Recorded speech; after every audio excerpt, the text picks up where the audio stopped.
para otorgar este hermoso cuadro de nuestro querido Machu Picchu, conocido mundialmente, con nuestro escudo nacional, a un presidente bueno, humano, que siga su trabajo arduo y que la gente, no quiero hacer política, pero es una emoción que tengo, que todos los nuevos gente que Maya está, sus seguidores, sean buenos como él, humanos, que hagan el trabajo, que no lo echen a perder, que hagan lo que él humanamente hace con todos nosotros.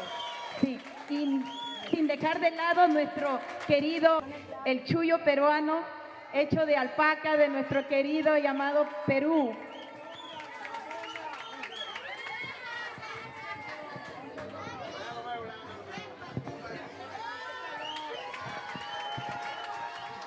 Peruanito, peruanito.